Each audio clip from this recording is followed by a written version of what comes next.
All right, gentlemen, the time is here. Are you ready for the event? We are ready for the event. All right, outstanding. Boy Scouts of America, Northern Star Council. This is Mission Control Houston. Please call station for a voice check. Station, this is the Boy Scouts of America, Northern Star Council. How do you hear me? Boy Scouts of America, Northern Star Council, the International Space Station hears you great.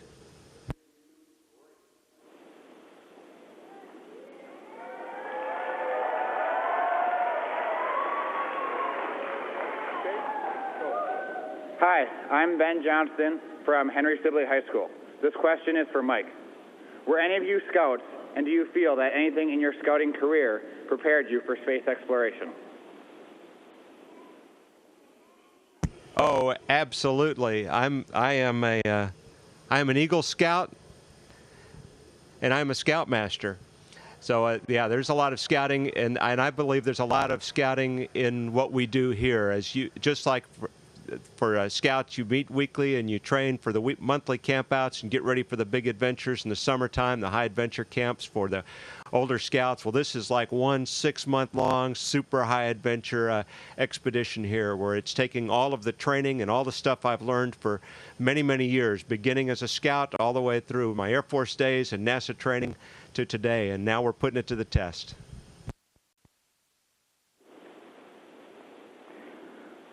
Hi, this is Thomas Rooney from Academy of Holy Angels High School. This question is for Ron.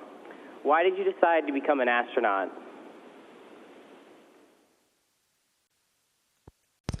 Well, Thomas, I remember back when I was young watching the first moon landing back in 1969, and that was something that really inspired me and motivated me. I just could not believe that we had people walking on the moon, and that really woke up a spirit of exploration in me, and I realized that that's what I wanted to do. And I think we still have that, and we still have this desire to see what's beyond the next hill and see what's out there. So I think that's one of the big reasons why I was motivated to become an astronaut. Hi, this is Jackson Armstrong from Harvest Preparatory School. This question is for Mike. What was it like being in space for the first time? Hey, Zach, that's a great question. My first time was 3 years ago on a space shuttle mission. And for me, several things really stand out. And the first was the first time I jumped up out of my seat. We've gone through launch, 8.5 minutes. In 8.5 minutes, we went from sitting still on the coast of Florida to being in space, and all of a sudden we're weightless. I unstrapped, I jumped up and grabbed some cameras to go to the window to take pictures of our fuel tank. And as I looked out of that window at the North Atlantic Ocean down below, blue ocean, little dappling of white clouds, and I realized the horizon was curved, big curve of the earth, and a totally black sky up above with this little thin band of atmosphere there. It was just breathtaking. I had this just feeling that I was looking at the world the way God looks at the world from outside, and what a magnificent experience.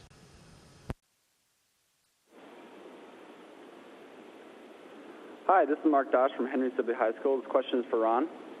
What did you study in college that prepares you for space travel? Do you have to study astronomy to become an astronaut? Well, Mark, we've got astronauts from almost every background. We've got obviously pilots, scientists, engineers, teachers, veterinarians.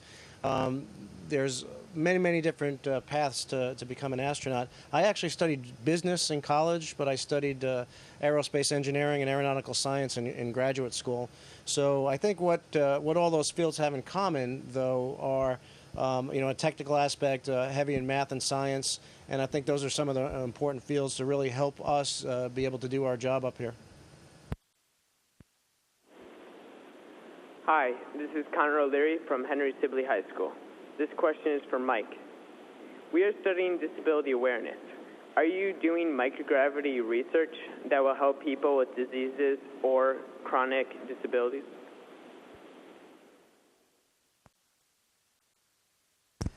the work that we're doing here does not address those completely and directly, but there are some aspects of it. Part of it is like remote control or telecontrol of robots outside. Perhaps a person with a disability doesn't have the ability, can't move heavy things or do some tasks, but they can control it remotely and have tools that will do things for them. So we're learning more about those kind of things. Actually, the ground is doing remote control of robotic systems outside the space station, right now.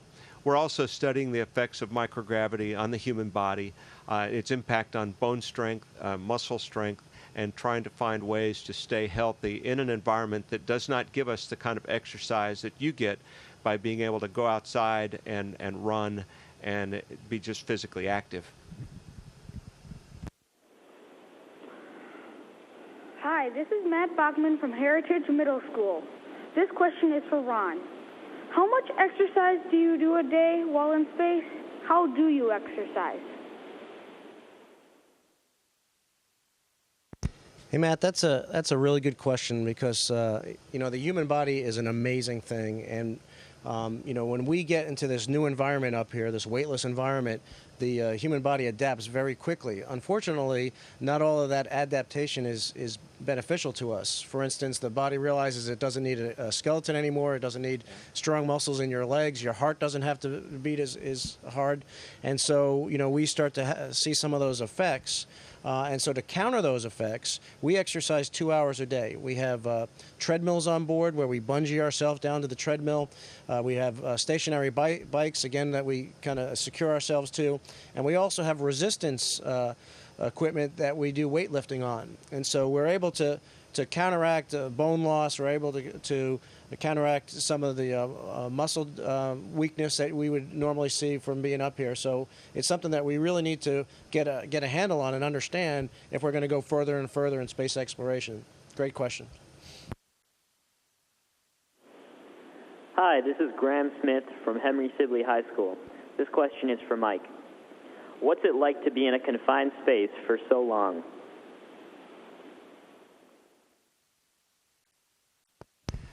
Hi, Graham. You mean a confined space with Ronnie?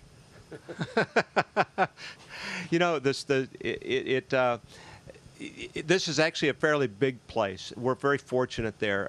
It's not a small little capsule that we're spending so much time in. What you see here behind us is just a small fraction of what the space station is. We have about the same amount of room in here, I think, as about two 737 airliners, maybe 2.5. That's just my quick guess. And so we all can work, and we work together a lot, but there's also there's a little bit of room to get away when it's time to kind of get away from other people. And there's windows. There's 2 windows right behind us that we can look out of to enjoy the Earth. And we have some other windows in the space station that help make us watch the Earth and think about home.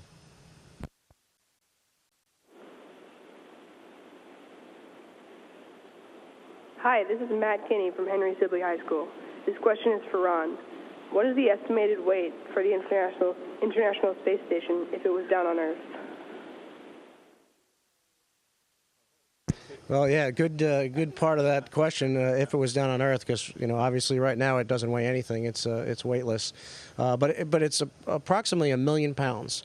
So we've been constructing this space station. The first part of it, the first human came on board in the year 2000. So we've had a continuous human presence up here for over 10 years. And during that time frame, we were constructing the station and getting it bigger and bigger, more and more modules, more and more capability, airlocks and robotic arms, and it is this massive structure right now. And like I said, it's almost 1 million pounds. It's bigger than a football field. It's a very large structure and a very, very amazing accomplishment. Hi, this is Joe Quayle from Heritage Middle School. This question is for Mike. What language do you speak on the space station? Hey, Joel, good question. It's actually kind of a mix. English is the official language of the space station, but we also speak Russian with our Russian crewmates in the Russian Mission Control Center. And these days, with Satoshi Furukawa, our crewmate from Japan, on board, he communicates mostly in English, certainly with us, because our Japanese is pretty poor. But every once in a while, to get into really technical, detailed discussions with the Mission Control in Japan, they will use Japanese also. So that it is an international space station with 15 countries involved. The emphasis is really English and Russian, but sometimes you hear other languages as well. Makes it a very interesting place to live and work. Hi, this is Dylan O'Leary from St. Joseph Elementary School. This question is for Ron. What is next for manned space exploration and NASA? Yeah, that's a really good question. We just saw the end of the space shuttle era, and that meant the closing of a chapter of our history. But I think what it also means is an opening of a new chapter, a chapter that'll see us going beyond low Earth orbit and exploring the rest of the solar system. And so the International Space Station is a big step in that. It's a big enabler for us to be able to do that, to go further and further into space and to learn more and more about the universe that we live in.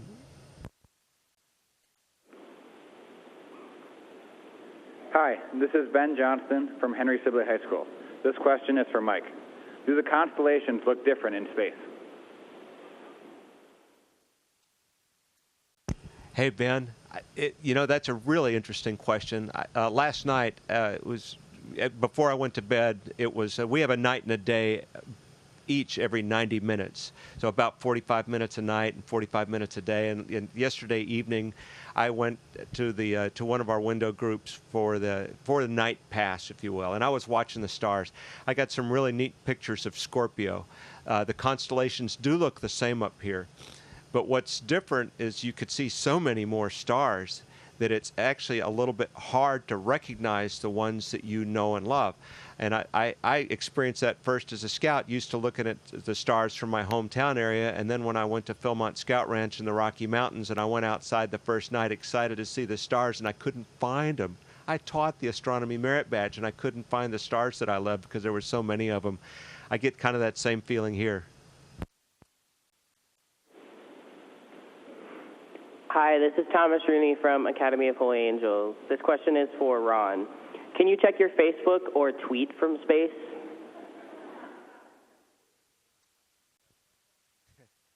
Well, yes, we can. But what I want to say about that is we are really, since Mike and I were scouts, the world has changed a lot, and we've become a lot more interconnected. The world has become a smaller place, and which is good because we realize that we're all in this together, and so we use those type of things. Both of us are on Twitter and other ways that we can share this perspective of life in space, life on orbit, looking at the planet from orbit. These are tools that we can use to better allow people to share this with us as best we can, because it would really be wonderful if everybody could see this, because I think the world would be a better place. We'd have a lot less problems in the world if everybody could look at the Earth and see it the way we are able to see it up here, and to realize that we're all in this together. I think that's one of the things that we're trying to do with this social media type of tools that we have on board. So it's. You want to say something? Okay. So it's it's a great tool. So how does he find you on Twitter? Oh, well, don't go to Astro_Aggie, because then the Mike is Astro_Aggie and I'm Astro_Ron. So that's who we are on Twitter.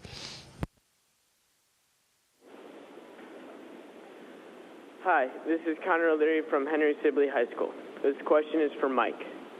How do you protect yourself, your eyes, and the International Space Station from direct radiation from the sun? Oh, that's a really good question. All of our windows are treated with an ultraviolet film that blocks the ultraviolet, because that would be the most dangerous thing. At times, we have had windows in space where that covering could be removed, And we've had some people get some pretty significant sunburn in a very short period of time without the Earth's atmosphere helping protect us. The sun is intense. Ron and I have done 4 spacewalks together, and the visor of our helmet there is covered with, actually, it's a silver film. It looks gold that helps block out that ultraviolet also. So that's the main thing there. There's other forms of radiation, of course. And the space station has some amount of shielding for some of them, and not as much for others. So we're actually watching some of the solar weather, if you will. We've heard the reports of big storms on the sun that might be throwing some radiation our way.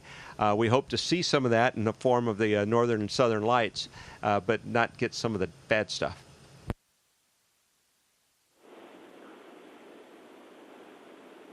Hi, this is Mark Dosh from Henry Sibley High School. This question is for Ron. If water clumps together in space, what happens when you release something like oil? Well, that's a good question. I'm going to try and take a minute here. I happen to have a bag of water here. If you could be my trusted assistant here. So we're going to move a little closer. So what it's not going to do. It's not going to rise to the top because you don't have convection and other effects up here. So you're talking here, aren't you? Yeah. All right, so I don't know if you can see this, but when we release water in this microgravity environment, it clumps together into a bubble, and that's caused by surface tension. So here we have our bubble of water. He's blowing on it to help push it back up into the field of view. If it gets out of control, he's just going to have to eat it. Yeah. So we'll use this little green thing here to simulate oil, and we'll see if we could get it inside. So there you have it. I'm not sure you can see that. Can you see it? Yeah. So basically, the water bubble has encompassed this little piece of green food-like substance, and again, the surface tension is what's keeping this as a bubble and a sphere. So I hope that answers the question. It was fun to try. Who's going to eat that thing? Oh, all right, I'll do it. Okay, you guys cheer.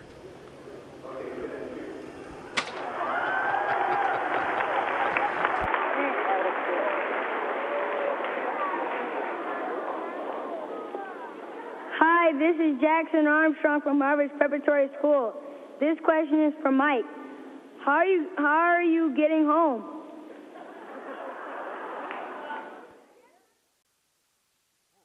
Hey, Jackson, that's a good question. We rode up here on a 2 different Russian Soyuz rockets launching out of Kazakhstan, a place called Baikonur Cosmodrome. Very exotic place, very historic place. The first human to launch into space, Yuri Gagarin, did so, in April of 1961, 50 years ago, and we launched off of the exact same launch pad as him. So it's a really cool thing to be part of that history. Our ride home is that same Soyuz spaceship. So Ron's leaving in, 4.5 weeks or so, and I'm leaving in the middle of November.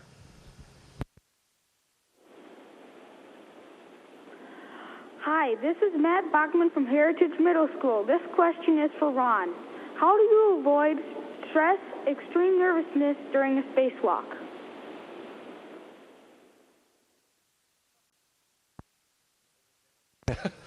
Yeah. Well, as Mike said, we've done 4 spacewalks together. So the only one I've ever been out on a spacewalk with is Mike. And on all the spacewalks, he would always say, as I was coming out of the hatch, "Hey, Ron, don't look down." But on the last spacewalk that we just did a few weeks ago, when I climbed out of the hatch, the Bahamas were beneath us, and it was just absolutely spectacular to see that.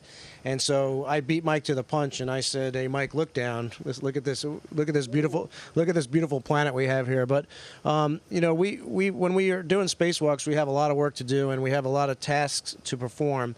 And so just staying focused on those and getting the job done is really how we overcome that.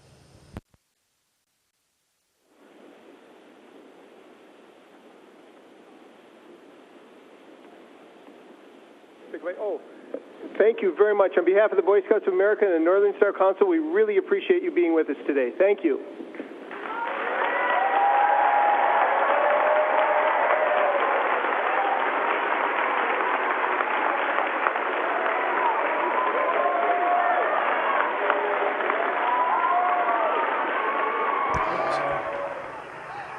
Hey guys. Yeah, that's okay.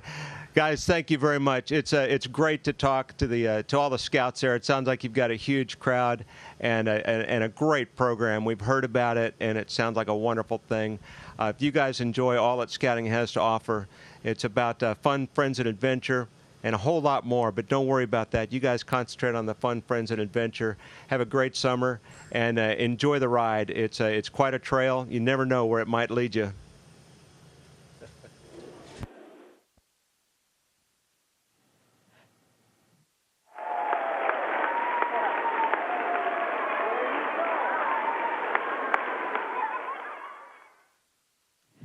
Station, this is Houston ACR. Thank you. That concludes the event.